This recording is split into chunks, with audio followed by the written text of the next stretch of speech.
Tudo bem, né, pessoal, então, né? Então, vamos lá. Vocês estão observando, certo?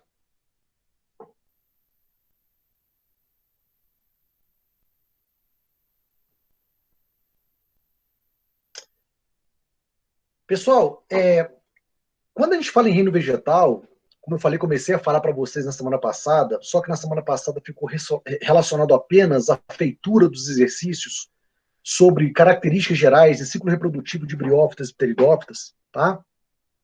Uma coisa que é fundamental é que a gente tenha em mente esse plano de classificação aqui do reino vegetal ou do reino das plantas, tá? As plantas, elas são divididas em dois grandes grupos. O grupo das criptógamas, que são plantas sem sementes, e do grupo das fanerógamas, que são plantas com sementes. Ou, mais especificamente, você poderia falar que as criptógamas são aquelas plantas, tá, que além de não apresentarem sementes, apresentam órgãos reprodutores, tá, pequenos, pouco evidentes, tá, ao ponto que as fanerógamas, que são plantas com sementes, apresentam órgãos produtores mais evidentes, tá? Visíveis, beleza? As criptógamas são exatamente aqueles grupos que nós falamos na semana passada, briófitas e pteridófitas. E eu cheguei a falar para vocês que as criptógamas, elas podem ser divididas também em relação ao transporte de água e sais minerais em dois grupos. Grupo das plantas avasculares e grupo das plantas vasculares. As plantas vasculares são aquelas que não apresentam vasos condutores de seiva, seja ela uma seiva bruta ou seiva elaborada. Seiva bruta é aquela formada o quê? É aquela seiva que é constituída por água e sais minerais, tá? E seiva elaborada é aquela que é constituída por açúcares, que é produto proveniente do processo de fotossíntese, beleza? Briófitas, como é o primeiro grupo na escala evolutiva das plantas, dos vegetais, tá? São plantas bem diminutas, são plantas bem pequenas, que não apresentam esses vasos condutores. Então, o transporte é feito de célula a célula, tudo bem? Pelo processo chamado de difusão, célula a célula. Ao passo que as pteridófitas, que já são as samambaias, por exemplo, já são plantas com maior porte, devido à presença de quê? Desses vasos condutores, tudo bem? De seiva bruta e seiva elaborada. Seiva bruta, água e sais minerais são transportados por vasos condutores chamados de xilema, tá? Ao passo que seiva elaborada, esses açúcares são transportados por vasos condutores chamados de floema. Então nós temos vasos xilemáticos que transportam essa seiva bruta, água e sais minerais no sentido de baixo para cima, tá? De raiz para folhas, tá? Ao passo que a seiva elaborada é transportada pelos vasos floemáticos no sentido de cima para baixo, tá? Das partes verdes em direção às raízes. Beleza? Então nós temos esses dois grupos de vegetais de formas diferentes em relação à presença desses vasos condutores. Do outro lado, nós temos as fanerógamas, que são plantas com sementes que te apresentam órgãos reprodutores evidentes, visíveis, tá? Produtores de gametas. Então, todas as fanerógamas, sendo representadas pelas gimnospermas e pelas angiospermas, são chamados de plantas vasculares. Logo, apresentam esses vasos condutores, xilema e floema, tá? Só que esses grupos, eles podem ou não apresentarem frutos, que é exatamente o objetivo da aula de hoje. Aqueles grupos de plantas que não apresentam fruto, apresentam sementes, mas uma semente desprovida de um fruto, ou seja, uma semente que está nua, que não está sendo envolvida por um fruto, são formados por aqueles organismos chamados gimnospermos. O pinheiro do Paraná, por exemplo, tá? O pinheiro, as cicas, as secóias, os ciprestes são exemplos de gimnospermas. Ao passo que todas as plantas formadoras de semente, sendo protegida por um fruto, tá? São as angiospermas. Lembrando a vocês também, tá? Que além das angiospermas apresentarem sementes e fruto na sua composição, são as plantas que apresentam flores, tá? Como estrutura de atração de agentes polinizadores, por exemplo. Tudo bem? Então, a classificação geralzona, né, das plantas criptógamas e fanerógamas e quem são, né? Quais são os grupos que fazem parte de uma em relação à outra, tá? Aqui apenas para mostrar para vocês, tudo bem? Que nós temos As briófitas, as pteridófitas, as gimnospermas e as angiospermas, que são os 4 grandes grupos de plantas, tá? Todas elas apresentam embrião, e o embrião este, tá? Que vai se desenvolver dentro do corpo, dentro do organismo materno, diferentemente das algas. Daí uma diferençazinha também que faz com que as algas não estejam classificadas dentro do reino vegetal, e sim do reino protista, porque o embrião das algas ele se desenvolve completamente fora do organismo materno, tá? Ao passo que as plantas, independentemente do grupo, do mais simples até o mais complexo, o embriãozinho se desenvolve, então, dentro do organismo materno. Então, essas plantas aqui, ó, briófitas, pteridófitas, gimnospermas e angiospermas, esses grupos, eles são chamados de embriófitas, tudo bem? Bom, dessas embriófitas que estão todas aqui, nós temos as plantas vasculares, como eu acabei de mostrar para vocês. Aquelas que possuem vasos condutores, que são apenas as pteridófitas, samambaias, por exemplo, gimnospermas, como o pinheiro do Paraná, mostrado aqui nessa figura, e as angiospermas são aquelas plantas que apresentam flores e frutos como são de suas características maiores, tá? E as pteridófitas são plantas avasculares, porque não tem o quê? Os vasos condutores de seiva bruta e também de seiva elaborada. Então, do ponto de vista filogenético, do ponto de vista evolutivo, nós temos aqui um ancestral comum, uma alga verde ancestral, e que todos esses outros grupos derivaram a partir desse grupo ancestral comum. Então, nós temos briófitas, pteridófitas, gimnospermas e, atualmente, as mais abundantes do planeta, que são as angiospermas, todas elas derivadas de um grupo ancestral comum, tá? E à medida que as novidades evolutivas foram surgindo, a partir desse grupo ancestral comum, os novos grupos de plantas foram surgindo, tá? Então, nós tínhamos um ancestral comum, essa alga verde ancestral, tá? Uma novidade evolutiva apareceu, tá? E a partir dessa novidade evolutiva que apareceu, surgiu que um novo grupo. E esse grupo é o grupo de plantas. As briófitas têm características próprias. Para as pteridófitas terem surgido, as pteridófitas apresentam muitas das características das briófitas, mas uma novidade evolutiva surgiu, fazendo com que esse grupo também aparecesse, diferenciando das briófitas. Da mesma forma, as gimnospermas, que é o terceiro grupo nessa escala evolutiva, tá? Muito mais, digamos assim, com muito mais recursos e muito mais adaptações em relação às briófitas e às pteridófitas. As gimnospermas apresentam características de briófitas e pteridófitas e também características desse ancestral comum, mas uma novidade evolutiva fez com que esse grupo se diferenciasse e, na escala evolutiva, apresentasse maiores adaptações. E, por fim, as angiospermas, que é o grupo mais diverso que eu falei para vocês. E é lógico que essa diversidade está muito condicionada às características adaptativas desse grupo. E é lógico que novidades evolutivas surgiram e fizeram com que esse grupo apresentasse essas características e se dispersasse. Tudo bem? Apresentando também características, muito das características dos seus ancestrais, dos seus organismos anteriores. Tudo bem? Então, se eu analiso do ponto de vista evolutivo, as angiospermas são as mais recentes em relação às gimnospermas, as pteridófitas, as briófitas e as algas, que não faz parte do reino vegetal, mas é um ancestral comum.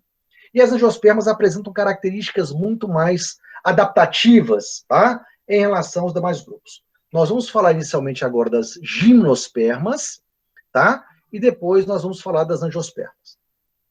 Bom, falando do gimnosperma, esperma, tá? Significa semente. Gimnos significa nua. Então são aquelas plantas que apresentam sementes nuas. Quando eu falo que são plantas que apresentam sementes nuas, eu estou falando que são aquelas plantas que apresentam sementes desprovidas, tá, de um fruto. Tá? Então, são plantas que não apresentam frutos. Além de não apresentarem frutos, também não apresentam flores. Tá? Mas esse termo gimnosperma, em que as sementes estão nuas, exatamente decorre da não existência de um fruto envolvendo essa semente. Tá? Então, nós temos aqui os 4 principais filhos que compreendem, que fazem parte da composição desse grupo genérico chamado gimnosperma, tá? E nós temos aqui os principais representantes. Nós temos a araucária, que é o pinheiro do Paraná, nós temos cicas, nós temos ciprestes, nós temos sequoias, que são as maiores, né, gimnospermas, as maiores espécies de aspecto arbóreo existente, tá? Até mesmo levando em consideração as angiospermas, as sequoias são são as maiores em tamanho, e nós temos também os pinheiros. Então, todos esses aqui são representantes desse grupo genérico aqui, chamado gimnosperma, onde se encontram divididos em cada um desses filos aqui. Então, dependendo do exemplo, está localizado em um desses filos ou divisões existentes. Beleza? O ginkgo biloba, por exemplo, utilizado muito na medicina, tá? Na homeopatia, é exatamente um dos representantes de gimnospermas que nós conhecemos aí. Das características gerais, nós temos o seguinte. Primeiro, são as primeiras traqueófitas. O que são traqueófitas? Traqueófitas são aquelas plantas que apresentam os vasos condutores, tá? São plantas vasculares. São plantas que apresentam xilema e floema. Então, são as primeiras traqueófitas, na verdade, a conquistarem definitivamente o ambiente terrestre. E aqui é interessante a gente observar o seguinte, tá? Se eu levo em consideração briófita e pteridófita e faço uma comparação com as gimnospermas, tá? Briófita e pteridófita são plantas que conquistaram o ambiente terrestre, mas não definitivamente. Por que não definitivamente? Porque são plantas que ainda dependem obrigatoriamente da água para realizarem a reprodução, que a gente chama de reprodução sexuada. Ao passo que essas plantas, elas não precisam da água, tá, para efetivarem o seu processo de reprodução sexuada. Mas foram as primeiras a conquistarem, por esse motivo, definitivamente o ambiente terrestre. A gente vai ver depois os mecanismos de reprodução e vocês vão observar que a fertilização do gameta feminino pelo masculino não vai depender da presença da água, tá? Então são as primeiras traqueófitas, porque as traqueófitas começaram lá com as pteridófitas, né? Pelo fato de apresentarem xilema e floema, mas dessas que apresentam xilema e floema, comparando com as pteridófitas, são aquelas que conquistaram definitivamente o ambiente terrestre por não dependerem da água para a reprodução sexuada, tá? Bom, vivem em ambientes diversificados, uma vez que são abundantes em ambientes de clima frio e também temperado. Tudo bem? Nós encontramos esses exemplares muito abundantemente lá, se nós pegarmos o hemisfério norte, tá? Num tipo de bioma chamado de tundra. Tundra não, desculpa, chamado de taiga. Taiga ou floresta de coníferas, tá? A tundra está localizada no extremo, já em contato com o polo norte, tá? E o bioma que aparece posteriormente à tundra é a taiga, tá? Ou floresta de coníferas. Então, nós encontramos uma grande quantidade desses representantes, tá? Em ambiente frio, tá? Nesse tipo de bioma. E aqui no Brasil, é muito comum nós encontrarmos esse tipo de representantes, tá? Na região subtropical, na região sul, tá? Envolvendo Paraná, Santa Catarina, estendendo-se até o Rio Grande do Sul. Beleza? Então, lá, como o ambiente é mais temperado, esses exemplares estão mais adaptados a viverem nessas regiões. Tanto que você tem o pinheiro do Paraná, tá? Que é exatamente o representante símbolo, tá? da região sul. Em geral, apresentam espécie grande porte, como eu falei para vocês, as sequoias. Então, aqui nós temos alguns representantes, onde túneis são formados para passagem de carros. Isso é muito comum na Califórnia, tá? Lá nos Estados Unidos, apresenta as sequoias, e elas são utilizadas para a formação desses túneis e, consequentemente, a passagem desses veículos automotores aí. As gimnospermas são caracterizadas como plantas espermatófitas, ou seja, são plantas que apresentam sementes. Então, espermatófitas são tanto gimnospermas como também são angiospermas. E isso garantiu que um sucesso evolutivo desses representantes, desse grupo. Tá? Porque se você tem semente, existe a maior possibilidade de diversificação, né, de dispersão dessas sementes, habitando diferentes ambientes.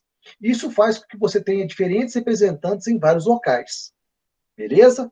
Então, uma coisa muito interessante que as sementes aparecem, né, como uma estrutura que vai garantir o sucesso reprodutivo não só de gimnosperma, como também de angiospermas, como o próximo grupo.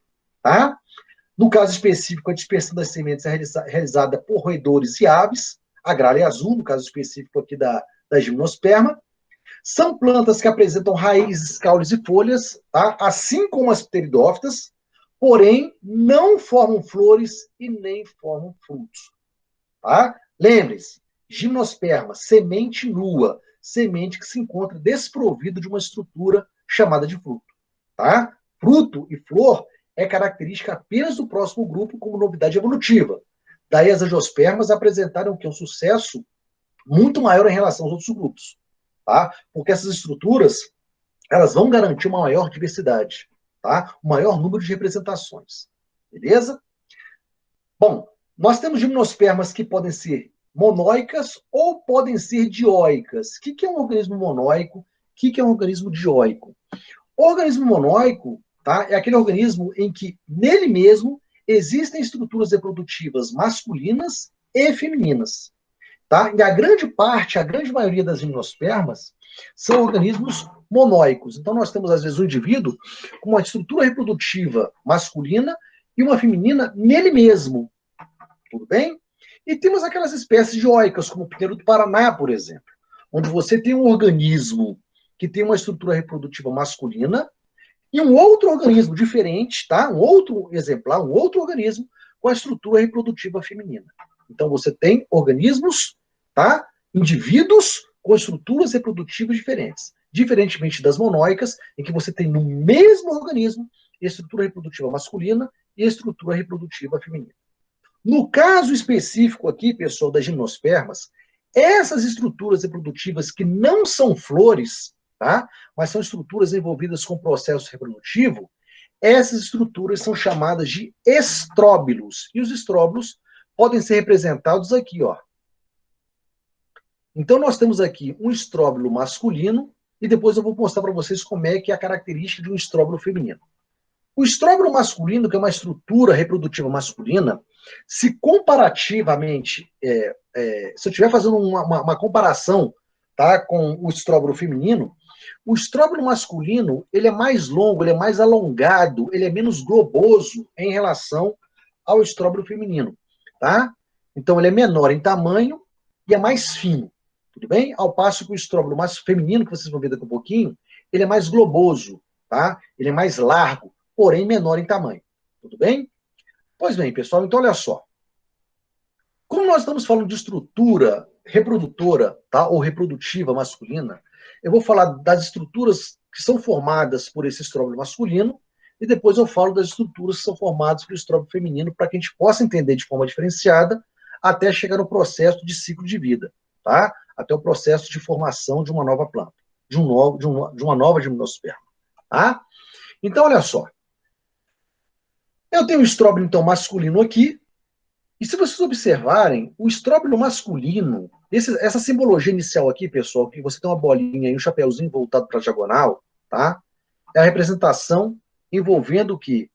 O sexo masculino, tá? Então, nós temos um estróbilo masculino aqui. Então, eu tenho o estróbilo masculino, e esse estróbilo masculino, se você observar, ele é formado de várias escamas, que são escamas férteis, tá, pessoal? Que são folhas modificadas. Então, essas folhas modificadas que formam essas escamas aí que nós estamos observando, tá?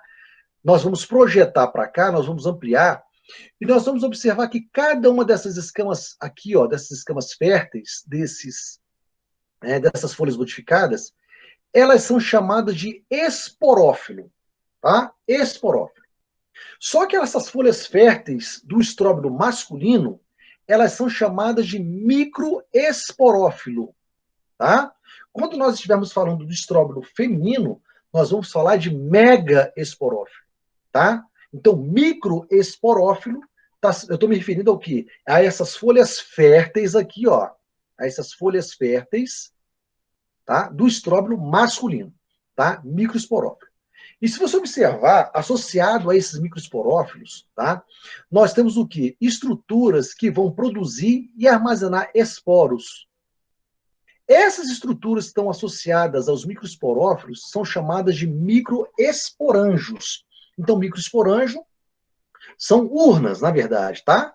São estruturas responsáveis pelo armazenamento e produção de esporos. Só que para um esporo ser formado por um estróbilo, tá?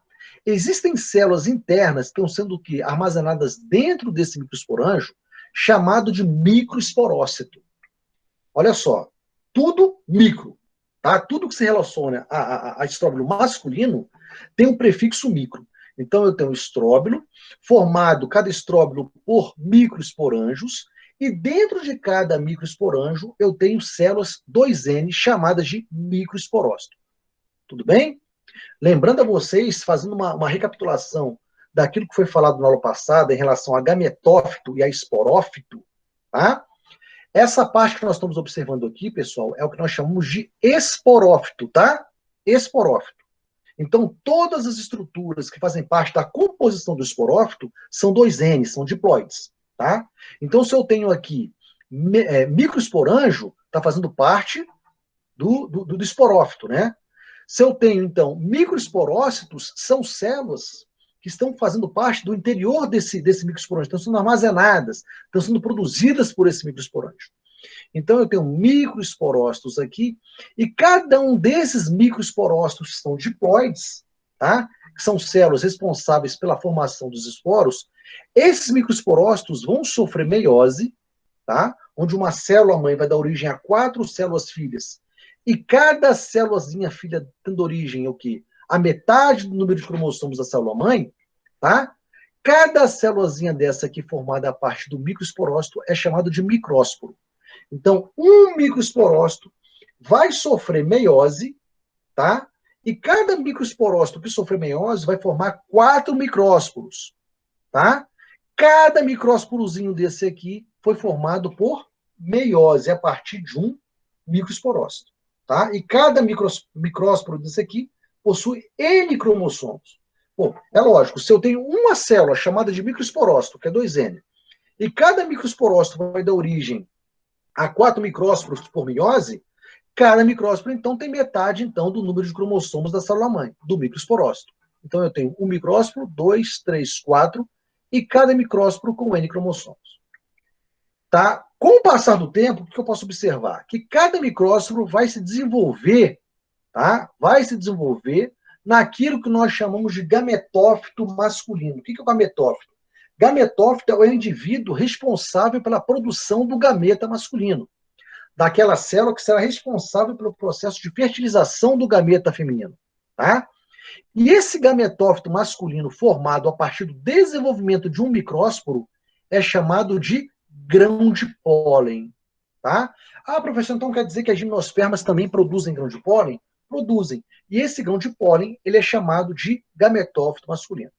Então, esse gametófito masculino, na verdade, ele é formado de quê? Ele é formado por 2 células, esse micrósporo vai se desenvolver, vai se dividir mitoticamente, dando origem a 2 células. Uma célula chamada de célula generativa ou célula geradora, que é N, e uma célula chamada de célula do tubo, também é N, tá? Então, o micrósporo vai se desenvolver, vai se dividir mitoticamente e vai dar origem a 2 células. Uma célula N generativa ou geradora, tá? E uma outra célula chamada de célula do tubo, que também é N. Tá? Essas células vão estar envolvidas por quem? Vão estar envolvidas pela parede celular do próprio micrósporo. Não foi o micrósporo que deu origem ao gametófito masculino? Não foi o micrósporo que, pelo desenvolvimento, deu origem ao grão de pólen? Tá? Então, essa parede externa aqui é de origem do micrósporo. E as células estão sendo protegidas por essa parede externa. Uma coisa que é importante a gente frisar, tá? Uma vez que esses grãos de pólen foram formados, tá? Eles vão ser transportados, tá? Pelo vento para garantir um processo que a gente chama de polinização. Polinização é o transporte do grão de pólen da estrutura masculina até chegar na estrutura feminina. Esse processo de transporte que é chamado de polinização. Então, a gente não pode confundir polinização com fertilização. Fertilização é o processo que o gameta feminino vai ser fecundado ou fertilizado pelo gameta masculino. O processo apenas de transporte, tá, do grão de pólen da estrutura masculina até a estrutura feminina, apenas o transporte é chamado de polinização. E pelo fato desse transporte ser feito, tá, pelo vento, bem, essa polinização ela é do tipo, né, na verdade, chamado de anemofilia. Então, a anemofilia é o processo de polinização feito pelo vento. Por quê? Gente, porque não tem flor, tá? A gimnosperma não forma flores, não forma estruturas atrativas, não tem cheiro, tá? Esses estróbilos não têm cheiro para atrair polinizadores. Não tem nenhuma recompensa, tá? A grosso modo, tá? Que são apenas os grãos de pólen, mas que eles são liberados apenas no processo de polinização que possam atrair polinizadores, tá? Para que eles possam auxiliar nesse processo de transporte, tá? Porque esses grãos de pólen são só liberados no momento exato para a liberação, tá? Diferentemente de uma flor, que os grãos de pólen lá estão disponibilizados para que os polinizadores possam chegar e levar, possam coletar, tá? Então, como não tem cheiro, não tem atrativo, tá, para atrair esses polinizadores, não tem nenhuma recompensa para que esses polinizadores possam chegar, então o vento que faz esse transporte até a estrutura feminina, beleza? Então formou-se dessa forma o gametófito masculino, chamado de grão de pólen, que vai ser transportado até a estrutura feminina pelo vento. Bom, aqui apenas para mostrar mais uma vez, tá? Como é que foi feito esse processo aqui de formação desse grão de pólen. E nós paramos aqui, né? Que eu falei para você que você tem a célula generativa, a célula do tubo, tá? E também essas células envolvidas por essa parede com duas bolsas flutuadoras de ar. Lembra que eu falei para vocês, a polinização ela é feita pelo vento, tá? Então, com uma estrutura bastante diminuta, bastante leve, isso vai facilitar essas bolsas flutuadoras aqui, ó, essas bolsas repletas de ar, elas vão facilitar o transporte desse grão de pólen realizado pelo vento. Beleza? Então, é aquilo que eu falei para vocês. Aqui nós temos o microesporângio, que está armazenando microesporócito. Esse microesporócito vai ser responsável pela formação dos micrósporos, que vão ser formados por meiose. Vão se desenvolver até no grão de pólen. Beleza? Então, vocês têm lá microesporângio, no interior microesporócito, que vão se desenvolver em micrósporos, e esses micrósporos vão se desenvolver no gametófito masculino, chamado de grão de pólen. O grão de pólen possui, então, essa parede que está envolvendo essas duas células, tá? Uma célula generativa ou geradora e a célula do tubo. Ambas haploides. Porque se os micrósporos são haploides e essas células são formadas por mitose desses micrósporos haploides, por mitose as células formadas também serão haploides, tá? Então, você tem o quê? Essa célula generativa, pessoal, ela vai ser responsável pela formação dos núcleos espermáticos. Núcleos espermáticos são quem? São os gametas. Os gametas propriamente ditos, tá, masculinos, são os núcleos espermáticos. E essa célula do tubo vai formar o quê? O tubo polínico. O tubo polínico vai ser responsável, né, por fazer com que haja o deslocamento dessas células, desses gametas masculinos, até encontrar a estrutura reprodutiva feminina e, consequentemente, fertilizar o gameta feminino. Tá? Então, o gametófito masculino, que é o grão de pólen, vai se desenvolver, dando origem ao quê? Aos núcleos espermáticos, que são os gametas masculinos, e também vai dar origem ao quê? A célula do tubo. Essa célula do tubo apenas vai indicar o caminho para que esses gametas masculinos possam fertilizar o gameta feminino, que a gente vai falar daqui um pouquinho. Beleza? Uma coisa que é interessante, que vale a pena a gente falar, que essa célula do tubo, juntamente com esses núcleos espermáticos, eles só serão formados, tá, pelo desenvolvimento desse grão de pólen somente quando o grão de pólen atingir a estrutura reprodutiva feminina. Tudo bem? Porque se esse grão de pólen não chegar a atingir a estrutura reprodutiva feminina, o grão de pólen vai ficar ainda nessa formação. Tudo bem? Somente chegando após o processo de polinização, de transporte, até a estrutura feminina, é que vai haver esse processo de desenvolvimento e formação dos núcleos espermáticos e desenvolvimento dessa célula do tubo, desse tubo polínico aqui. Beleza? Então, vamos lá. Em relação ao gametófito feminino agora, tá? Um pouco diferente em relação ao gametófito, a formação do gametófito masculino que nós acabamos de ver, tá? Que é o grão de pólen. A estrutura responsável por essa formação final, né, de toda a estrutura feminina é o estróbilo feminino. Então, o estróbilo feminino é a estrutura reprodutiva feminina, né? Que, como eu falei para vocês de forma comparativa, ela é mais globosa, ela é mais alargada em relação ao estróbilo masculino, e ela é menor. Ao passo que, se você observou aqui, olha, acabei de mostrar para vocês agora há pouco, né?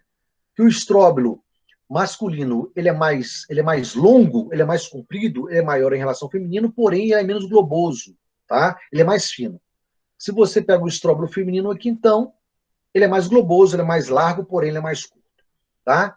Da mesma forma que nós vimos inicialmente lá as estruturas, tá? De formação até o gametófito masculino, muitos passos aqui se assemelham, tá? Até a formação do gametófito feminino, tá? Nós temos, então, o estróbilo feminino, essa estruturazinha, essa simbologia com a bolinha voltada com a cruzinha para baixo, tá? Representa o sexo feminino, tá? É a indicação de fêmea, sexo feminino nesse caso, tá? Então, o que acontece? Nós temos, então, o estróbilo feminino, e o estróbilo feminino, nas gimnospermas, ele é chamado de pinha. Pinha. Não existe um nome específico para o estróbilo masculino, mas o estróbilo feminino é chamado de pinha. Beleza? E da mesma forma lá que no estróbilo masculino, nós temos o quê? Nós temos essa estrutura, essas folhas férteis aqui modificadas, tá? Chamadas agora de megaesporófilo. Lembra que lá no estróbilo masculino, cada folhazinha fértil dessa aqui, olha, tá? Era chamada de microesporófilo. E agora, no feminino, é chamado de megaesporófilo. Beleza? E sendo envolvida por esse megaesporófilo, né? Aderida a esse megaesporófilo, nós temos, então, o megaesporângio. Lá no masculino, nós temos o microesporângio, e aqui nós temos o megaesporângio. Tá? O megaesporângio, então, é uma estrutura que armazena e produz esporos. Só que para os esporos serem produzidos, tá? Nós temos, então, uma célula, aqui chamada de megaesporócito, e esse megaesporócito diploide vai sofrer o quê? Vai sofrer meiose. Quando esse megaesporócito sofrer meiose, vai dar origem a quê? A 4 células. Que células são essas? São os megásporos. Lembra que os esporos são formados a partir da meiose vinda dos esporócitos. Se eu tenho um megaesporócito aqui e ele vai sofrer meiose, esse megaesporócito, que ele é 2N, ao sofrer meiose, vai formar o quê? 4 células haploides, 4 megásporos haploides, com metade do número de cromossomos da célula-mãe. E cada megásporozinho desse aqui, pessoal, então é N, é haploide. Só que desses 4 megásporos formados a partir de um único megaesporócito, 3 megásporos vão degenerar, restando apenas um único megásporo. Esse megásporo, ele é chamado de megásporo funcional. Beleza? Então, nós temos o quê?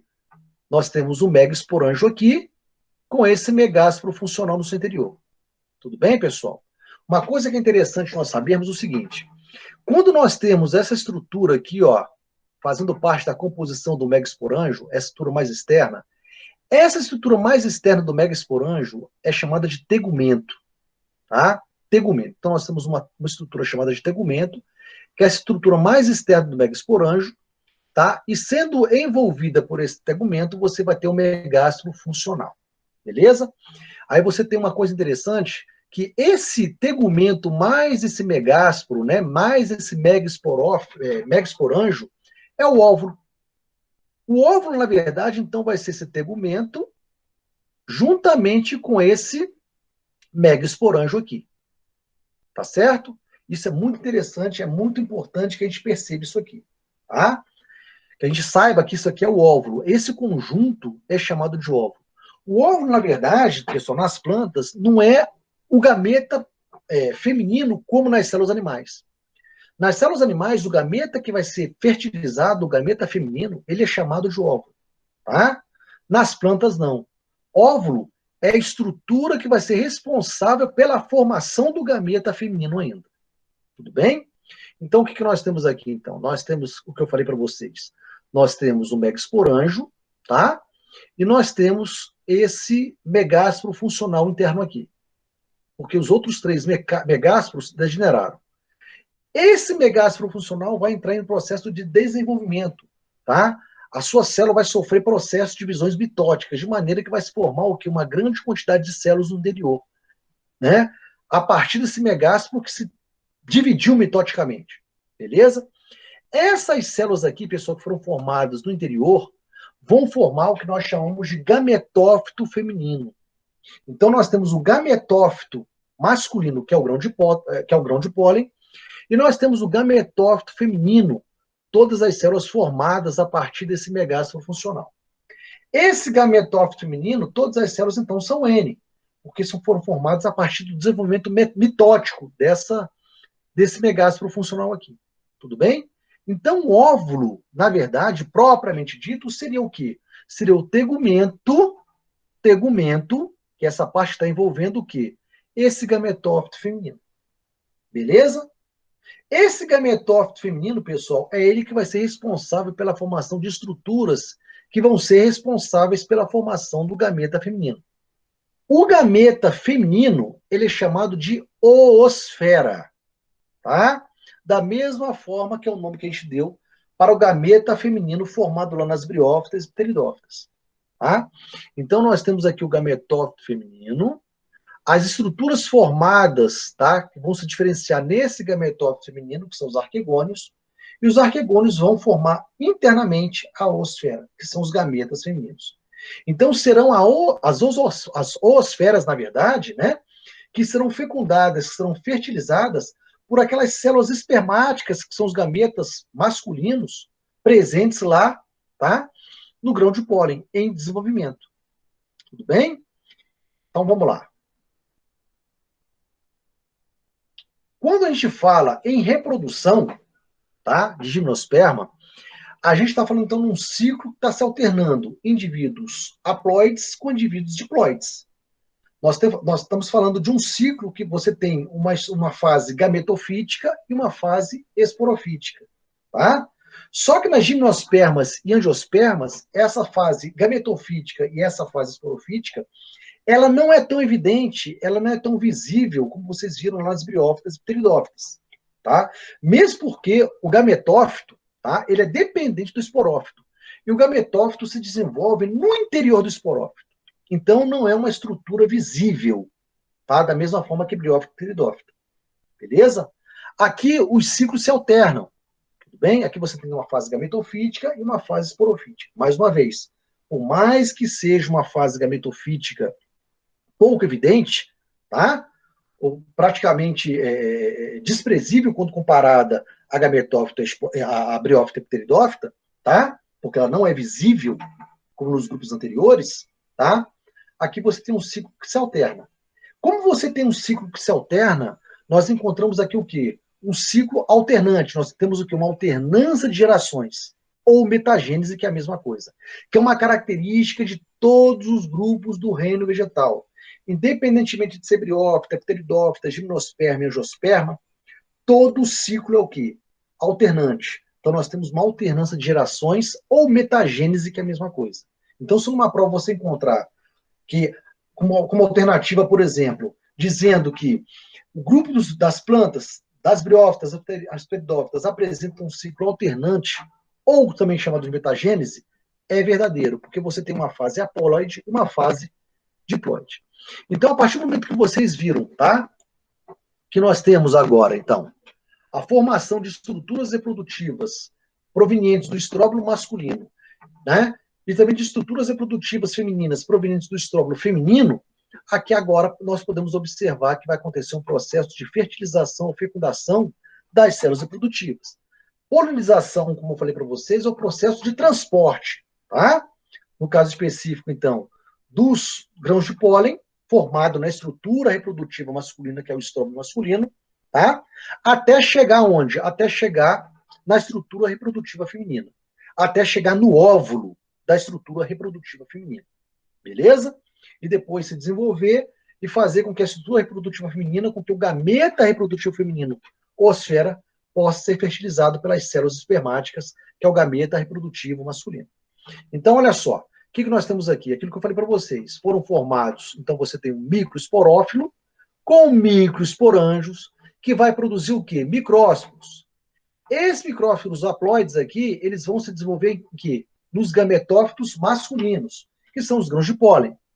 Os grãos de pólen, ao atingirem a estrutura reprodutiva feminina, o estróbilo feminino, mais especificamente o óvulo da planta, Esse, né, grão de pólen vai desenvolver o quê? Vai dar origem a duas células espermáticas e a formação de um tubo polínico, tá? É o que nós estamos observando aqui.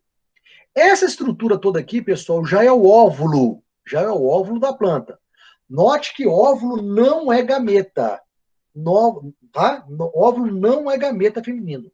Óvulo é apenas uma estrutura onde o gameta feminino se encontra, chamada de oosfera. Então, o que nós podemos observar aqui? Nós vamos observar que nós temos, então, aqui a oosfera, que é o gameta feminino, sendo fertilizado por uma dessas duas células espermáticas aqui. Uma célula espermática vai encontrar essa oosfera e vai promover o processo de fecundação. E a outra célula espermática? A outra célula espermática vai se degenerar, tá? Vai se degenerar. Então, o que vai acontecer? Uma vez que a oosfera foi fertilizada, né, por uma dessas células espermáticas, vai dar origem à formação desse embriãozinho aqui, pessoal. E esse embrião ele vai estar dentro de onde? Ele vai se formar dentro desse gametófito feminino. Dessa estrutura que faz parte ainda do gametófito feminino, que vai acumular uma grande quantidade de substâncias nutritivas, de reservas nutritivas, que vai nutrir esse embrião durante o seu desenvolvimento. Essa estrutura de reserva nutritiva aqui, pessoal, que vai nutrir esse embrião durante o desenvolvimento, ele é chamado de endosperma primário. Tá? Endosperma primário, que vai nutrir esse embriãozinho aqui. Tá? E uma vez que esse óvulo for desenvolvido, ele vai formar, então, essa semente, tá? Essa semente com esse endosperma primário, formando o que nós chamamos, então, de pinhão ou semente. Então, o que é a semente? A semente, ela contém um embrião juntamente com essa reserva nutritiva que é chamada de endosperma primário. Beleza? E a semente e essa semente está sendo envolvida por quem? Está sendo envolvida pelo tegumento tegumento do óvulo que eu falei para vocês, juntamente com essa escama ovulífera aqui, essa escama essa escamazinha formada lá pelas folhas iniciais que eu falei, presentes nos estróbilos, tá?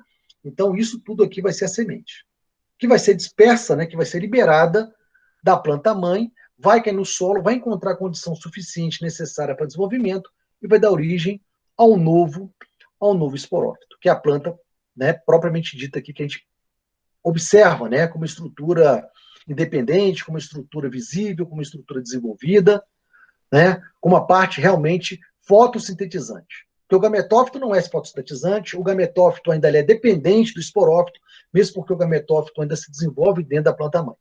Tá? Então, aqui, como eu falei para vocês, é a característica de gimnosperma.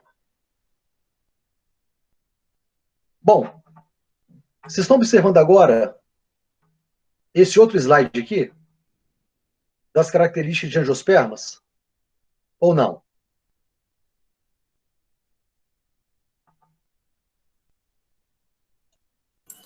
Sim.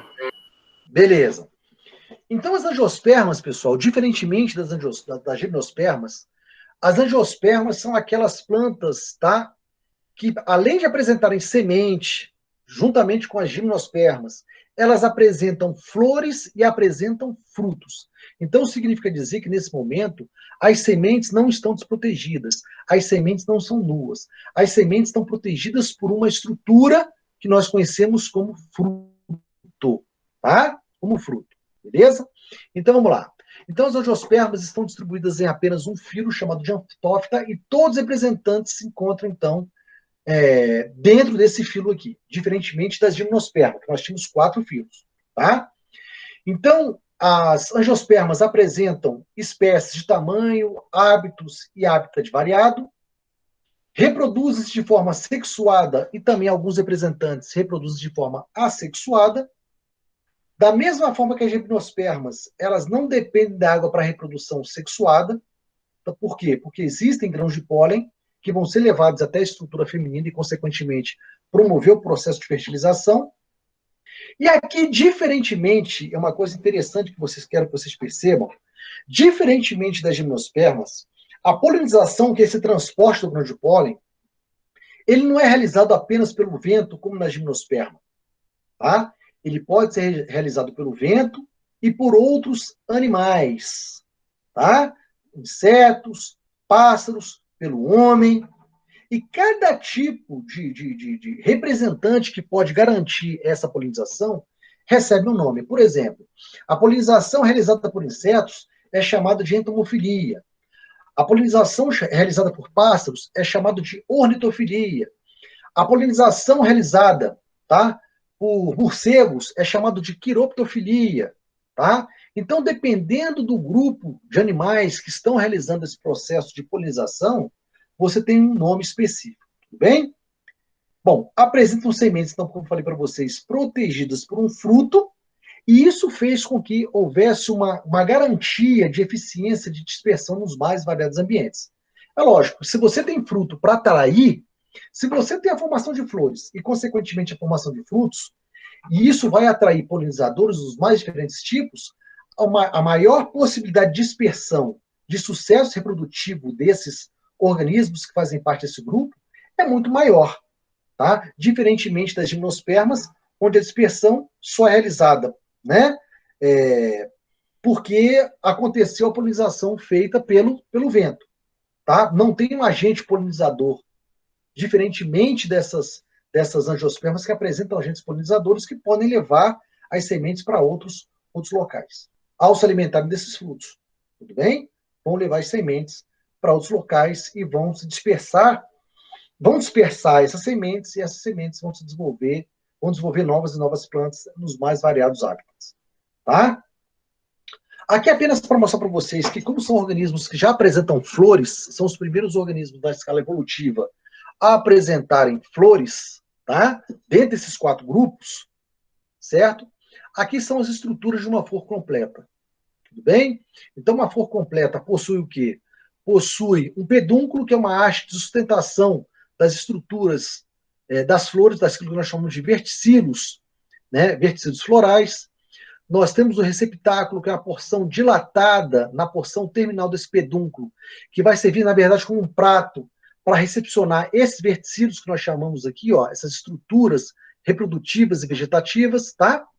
Nós temos a sépala, tá? Que também são folhas modificadas que vão envolver o botão floral, que vão proteger o botão floral, e depois as pétalas, né? Que já são estruturas relacionadas mais à atração dos agentes polinizadores, né? Que vão apresentar guias de néctar como recompensa para esses agentes polinizadores, que apresentam cores de atração, tá? Para esses agentes polinizadores. Então, favorecendo o processo de polinização dessas plantas e, consequentemente, aumentando a possibilidade de dispersão das angiospermas, tá? E nós temos as estruturas reprodutivas aqui.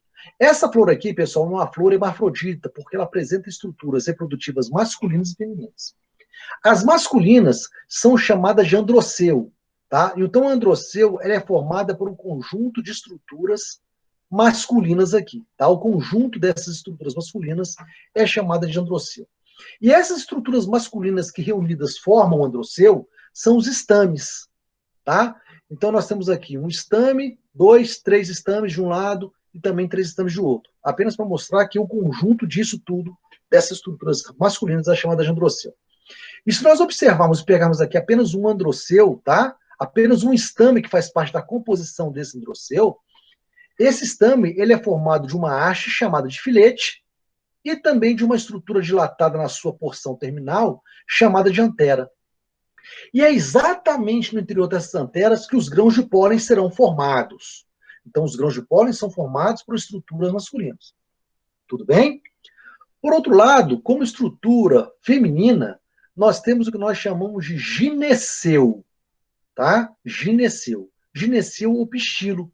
E se nós pegarmos aqui, então, aqui o gineceu ou pistilo, ele é formado pelo ovário, que vai possuir um óvulo no seu interior, por uma estrutura, uma haste chamada de estilete, e de uma porção dilatada chamada de estigma.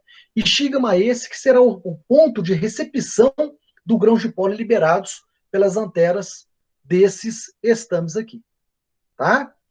Pois bem, então isso faz parte de uma flor completa, tudo bem? Uma flor que apresenta estruturas reprodutivas e possui também estruturas vegetativas, que são sépalas, tá? Que são pétalas, que são sépalas, tudo bem? Ah, professor, mas tem uns nomes específicos aqui chamados de cálice e corola. O que significa isso? Cálice é o conjunto de sépalas, que são essas folhas modificadas, que vão estar envolvendo e fazendo parte da composição do botão floral, antes da flor desabrochar. E o que é uma corola? Corola é um conjunto de pétalas, tá? Que são essas estruturas vegetativas que vão servir como ponto de atração dos agentes polinizadores, pelo odor, pela cor, tá? Porque existem glândulas odoríferas, geralmente nas bases dessas pétalas, que vão liberar odores para atrair agentes polinizadores, tá? Pois bem, androceu e gineceu são estruturas reprodutivas, como eu falei, tá? Também são folhas modificadas, só que são folhas modificadas férteis, responsáveis pela produção dos gametas masculino e feminino.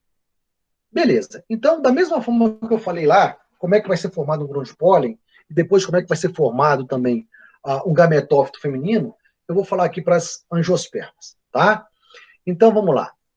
Então, nós temos aqui as anteras, que eu falei para vocês, que são aquelas porções dilatadas, né, dos estames, tá? E essas porções dilatadas dos estames aqui, ó, tá na base desse filetezinho, dessa haste, tá? São nessas anteras que serão formados os grãos de pólen, que são os gametófitos femininos. Então, o que nós temos aqui? Se nós fizermos um cortezinho, tá? Um corte transversal, na ponta de estame, nós vamos encontrar essa figurazinha aqui, ó. Tá? Então, na ponta desses estames, nós temos esses sacos polínicos aqui, ó.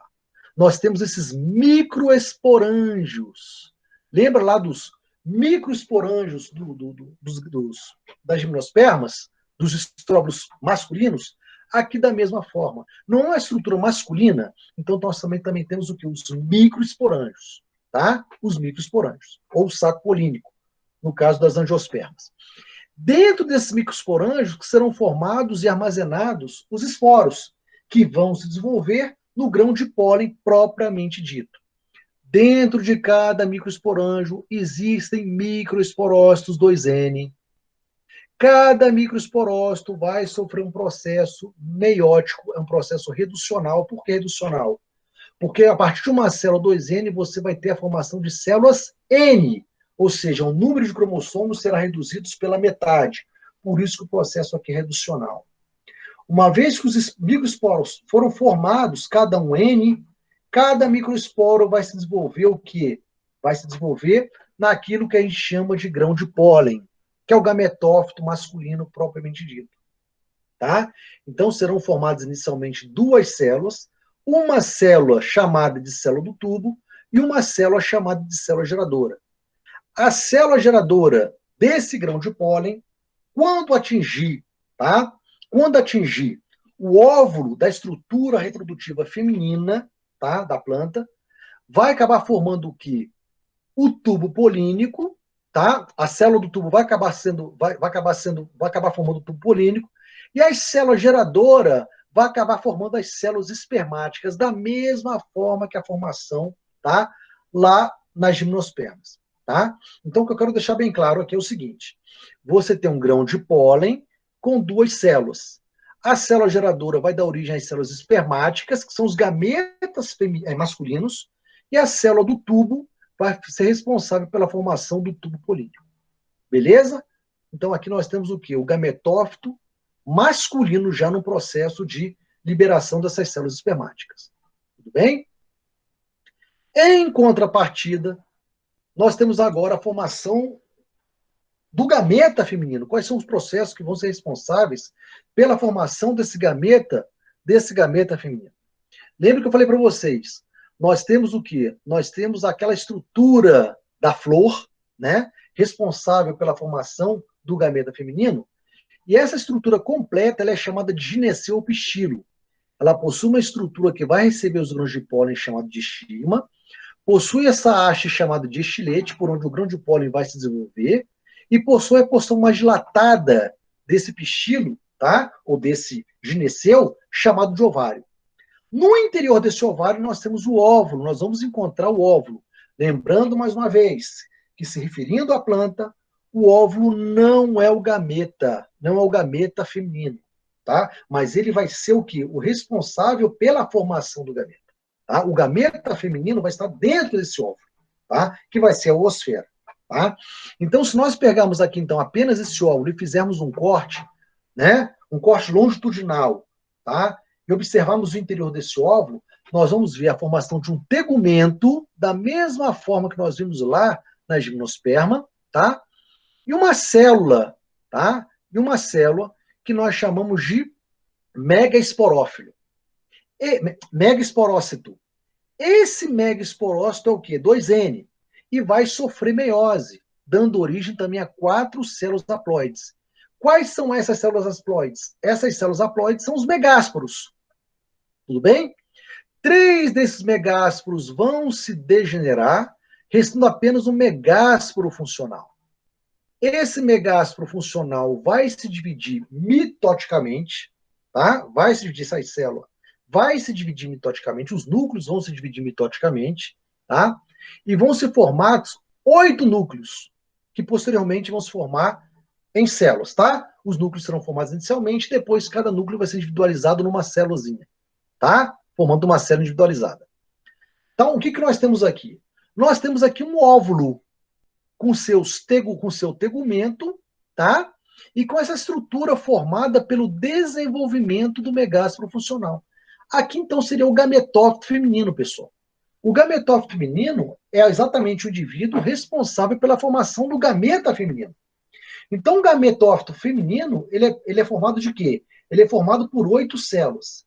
Ele é formado por 3 células, tá? Que nós chamamos de antípodas, 2 núcleos ou 2 células chamadas de núcleos polares, e 2 células chamadas de sinérgides, e uma célula chamada de oosfera, que é o gameta feminino propriamente dito. Então, nós temos aqui, ó, 3 células, que são as antípodas, 3 células, sendo que 2 são sinérgides e uma é a oosfera, e 2 células, tá, que são os núcleos polares. Beleza? Que podem se fundir. Eu tenho um núcleo aqui que pode se fundir com esse núcleo, formando uma célula diploide, uma célula única aqui. Tudo bem? Porque cada núcleo polar é N. Eu tenho uma célula N, N, N, N, N, e as sinérgides, juntamente com a oosfera, também N. Tá? Então, aqui eu tenho o gametófito feminino, também chamado de saco embrionário, no caso das angiospermas. Tá? Então, aqui é o óvulo maduro. Uma coisa que é importante nós frisarmos, e eu fiz questão de colocar, que nas angiospermas não há formação de um arquegônio, tá? Local onde será formado a oosfera, tá? Onde vai comportar a oosfera. Aqui tem uma oosfera apenas sem estar dentro de um arquegônio, sem estar dentro de uma estrutura chamada de arquegônio, tá? Então a oosfera aí está livre.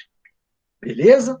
Então, uma vez que esse óvulo está maduro, contendo no seu interior a oosfera, que é o gameta feminino propriamente dito, nós podemos, então, falar no processo de reprodução. Tá? Aqui eu vou ser bem breve, para não se repetir. Tá? Vamos imaginar, então, que o grão de pólen chegou, tá? Nesse óvulo, tá? O óvulo, então, está se desenvolvendo, foi formado, então, aquele saco embrionário, aquele gametófito feminino, e uma das células espermáticas fertilizou a oosfera. Tudo bem? Note o seguinte, olha a diferença, uma diferença fundamental aqui. Lá nas gimnospermas, uma célula espermática fertilizava a oosfera e a outra célula espermática degenerava. Presta atenção. Aqui, uma célula espermática vai fertilizar a oosfera normalmente, formando a célula ovozigoto 2N, que vai se desenvolver no embrião, e a outra célula espermática, ela vai se fundir àqueles núcleos espermáticos aqui. Se eu tenho uma célula espermática N, um núcleo espermático N e um outro núcleo espermático N, quando houver essa fusão, eu vou formar o quê? Uma célula 3N. 3N, pela fusão desses núcleos, cada célula com um número haploide de cromossomos, tá? Então, eu vou ter aqui uma dupla fecundação, que é uma característica de angiosperma. Uma dupla fecundação. Uma fecundação na oosfera, tá? E uma fecundação de uma célula espermática juntamente com esses núcleos polares aí. Beleza? Então, uma dupla fecundação. Bom, resultando dessa dupla fecundação, o que nós teremos?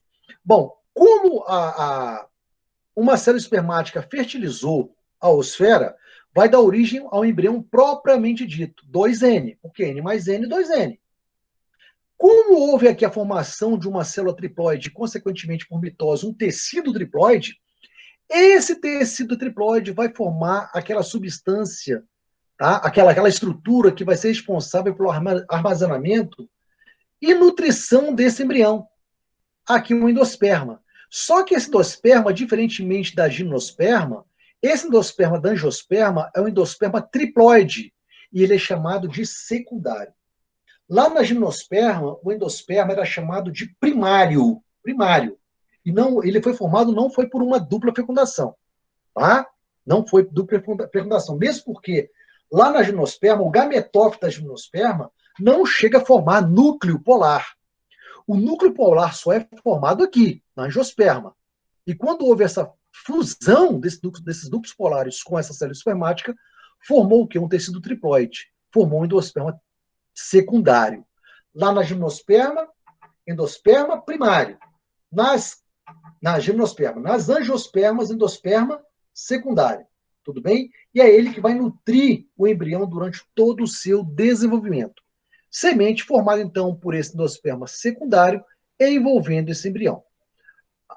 Uma vez que essa sementinha foi formada, encontrando condição necessária, ela vai desenvolver e vai formar uma nova planta, né? Vai formar um esporófito propriamente dito. Beleza? Uma coisa que vale a pena, muito a pena nós falarmos aqui, que é importante, que cai bastante nos vestibulares, como essa semente é formada e como esse fruto que vai envolver essa semente é formado. Pessoal, olha só. A semente, ela vai ser formada a partir do momento em que esse óvulo se desenvolve.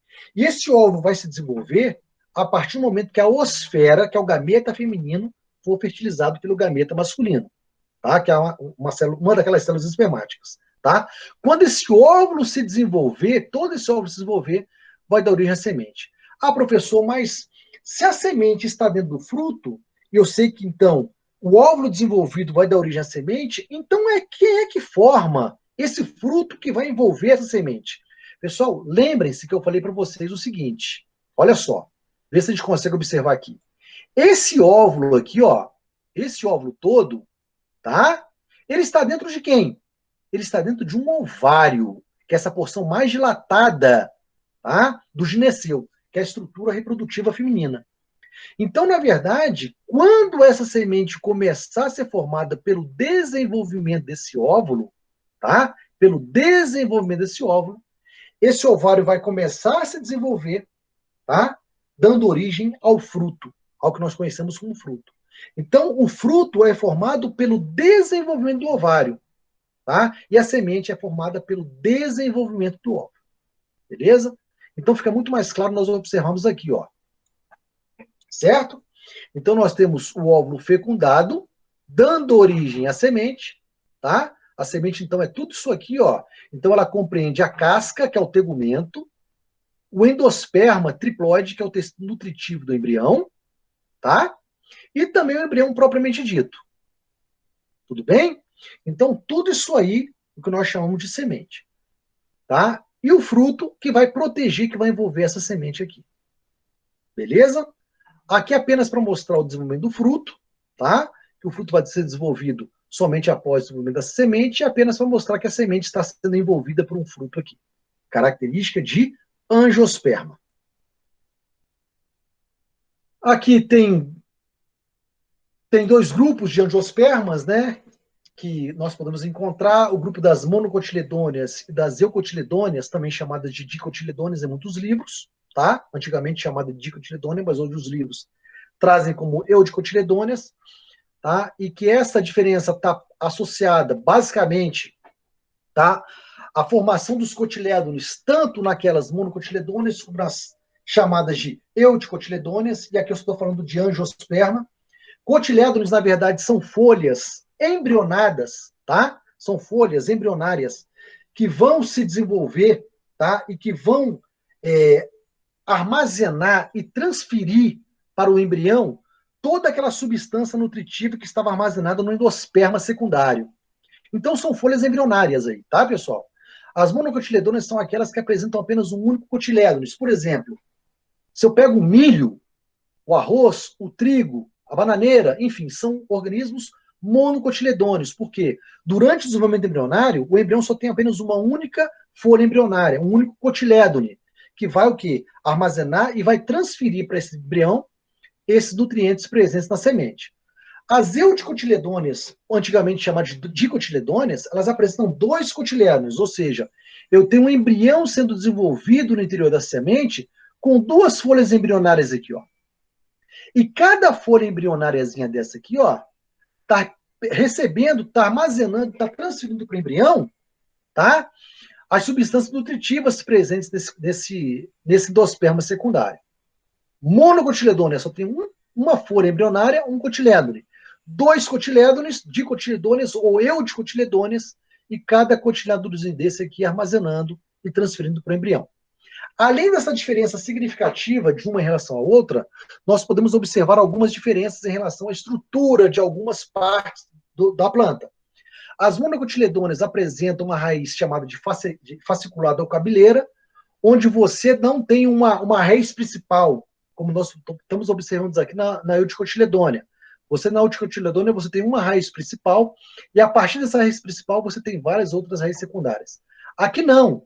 Aqui, se você pega uma grama e puxa uma grama, você vai observar que as raízes estão completamente dispersas. Você não tem um eixo principal para que, a partir desse eixo principal, você observe outras raízes saindo. Você tem várias raízes dispersas, tá? Da base desse caule aqui, tá? As nervuras nas monocotiledôneas são nervuras paralelas, uma ao lado da outra, ao passo que nas eudicotiledôneas, as nervuras, elas acabam formando retículos, elas acabam formando redes, tá? Então, se você pega, por exemplo, a folha da cana-de-açúcar, tá? E observa aquela folha da cana-de-açúcar, você vai ver que as nervuras são paralelas. Ao passo que você pega, por exemplo, a nervura de um feijão, por exemplo, você vai ver que as folhas apresentam nervuras completamente formando retículos, tá? E não paralelas uma ao lado da outra. As monocotiledôneas, em geral, apresentam 3 pétalas, tá? Ou 3 sépalas, ou múltiplas de 3. São flores trímeras, né? Por serem formadas por 3 ou múltiplos de 3. E as eudicotiledôneas são flores pentâmeras, tá? Com múltiplos de 5, de 4, tá? Pétalas aí. Tudo bem? Então, nós estamos aqui, ó, 1, 2, 3, 4, 5 pétalas, são flores pentâmeras ou múltiplos de 5, tá? Você pode falar assim, professor, mas se eu contar, às vezes, múltiplos de 3, tá? Eu posso chegar, por exemplo, a 3, 6, 9, 12 pétalas. 12 pétalas também não poderia ser confundido com uma eudicotiledônea, que poderia ser também uma flor pentâmera, né? Com 4, 8, 12 pétalas? Poderia, mas aí você vai analisar as outras estruturas de diferenciação, tá? Como, por exemplo, raízes, como nervuras, como cotilédones, tudo bem? Bom, uma outra coisa que eu não falei aqui é com relação ao caule, que também é uma diferença significativa de uma monocotiledônea em relação a uma dicotiledônea. As monocotiledôneas apresentam um caule onde os feixes vasculares se encontram espalhados. O que são feixes vasculares? São aqueles feixes que eu falei de floema e xilema, que transportam água, sais minerais, assim como açúcares também. Se você observa ao microscópio, num corte transversal desse caule, tá? E leva ao microscópio, você vai ver que os feixes que transportam água, sais minerais e açúcares das monocotiledôneas são feixes espalhados, não apresentam uma orientação definida. Ao passo que nas eudicotiledôneas, os feixes vasculares são agrupados, apresentam uma disposição mais definida, certo? É uma outra diferença de uma em relação à outra, tá? E aqui, por fim, para dizer, tá? Nessa tabela comparativa, que nas briófitas o gametófito é haploide e mais desenvolvido, todos os gametófitos são haploides, tá, pessoal? Porque os gametófitos são aqueles indivíduos produtores de gametas. Como os gametas são haploides, todos eles são haploides também, tá? E aqui os esporófitos, tá? À medida que você vai evoluindo na escala evolutiva, os gametófitos vão sendo reduzidos, tá? E os esporófitos vão ficando cada vez mais o quê? Maiores, cada vez mais, digamos assim, independentes. Nós temos aqui um gametófito nas briófitas completamente independente, mas o esporófito é completamente dependente do gametófito. Nas pteridófitos, o gametófito e o esporófito, eles são independentes, mas o esporófito é a parte duradoura, é a parte que fica, porque o gametófito ele desaparece a partir do momento que o esporófito se desenvolve. Na gimnosperma, como eu falei para vocês, o esporófito é a parte independente, é a parte fotossintetizante. O gametófito só vai se formar durante o processo reprodutivo da planta. Então, o gametófito ele é dependente do esporófito. E nas angiospermas, tá, dentro do processo reprodutivo ainda, o esporófito é extremamente dependente, tá? É mais desenvolvido em relação ao gametófito. O gametófito é mais reduzido ainda em relação ao esporófito e é completamente dependente também, da mesma forma que a gimnosperma, do esporófito. Haja vista que os gametófitos, nas gimnospermas e nas angiospermas, eles se desenvolvem dentro do esporófito. Tá? Então, se você observar, à medida que nós vamos evoluindo do menos adaptado até o mais adaptado na escala evolutiva, em termos de diversificação, o gametófito ele vai ficando cada vez mais simples e reduzido, ao passo que o esporófito vai ficando cada vez mais desenvolvido e mais independente. Tá? Ao passo que o gametófito vai diminuindo, tá? Vai decrescendo, o esporófito vai ficando cada vez mais desenvolvido. Tudo bem?